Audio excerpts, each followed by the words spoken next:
Слава на нашиот Господ Исус Христос. Неделното Евангелие не води во градот Наин и таму наидуваме на една сцена која го вознемирува човечкото срце.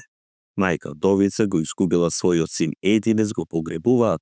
Исполнета е со тага и болка, обкружена е со мноштво народ, но сепак во својата внатрешност е осамена. Оваа слика е многу реална, човечка. И денес колку многу мајки плачат по своите чеда кои ги изгубиле, па и преку зависности, неправда, безверие. Колку луѓе одат низ животот без радост, без смисла, со чувство дека нешто во нив е мртво. И токму тогаш, во моментот на неголемата така, Исус влегува во градот Наин. Две поврки се среќаваат, една на животот и една на смртта.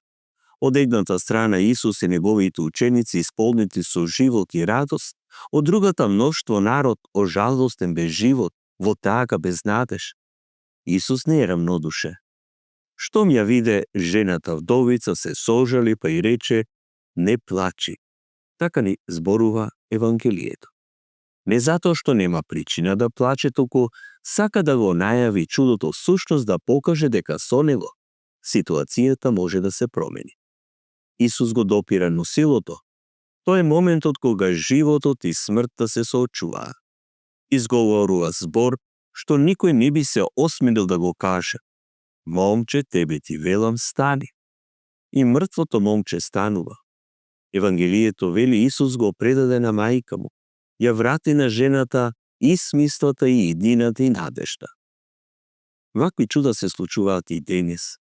Како што Бог влезе во Наин да и помогне на жената вдовица, така денес сака да влезе преку ова слово и во нашиот живот.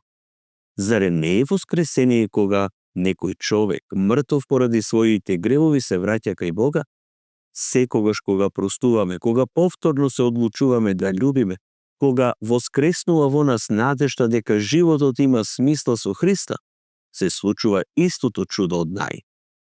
Сигурно сите познаваме некоја вдовица од Наин, човек што е изгубил радоста, што не гледа издец, што живее со тага и болка.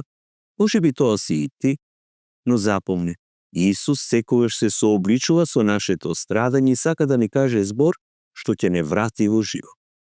Може би не можеш да го вратиш изгубеното и да ја избришеш болката, но Бог може да ти го врати мирот и да ти даде смисла и на болката и на страдањето, а со тоа и на животот. Како што Исус ја сретна вдовицата пред градската порта, така и нас не среќава на портите на нашите срца, токму тану каде што животот и смртта се соочуваат. Ова Евангелие нека ни помогне да го препознаеме Христос во секоја болка што ја носиме. Да не се плашиме да му ја предадеме нашата тага, затоа што тој е Господар на животот, оној кој ни вели: не тлачи, стани. И како што градот Наин, кој беше место на жалост, стана место на славење, така и нашите животи, ако ги ставиме во Божји раце, може да се преобразат во радост и да станат сведоштво за воскресната надеж.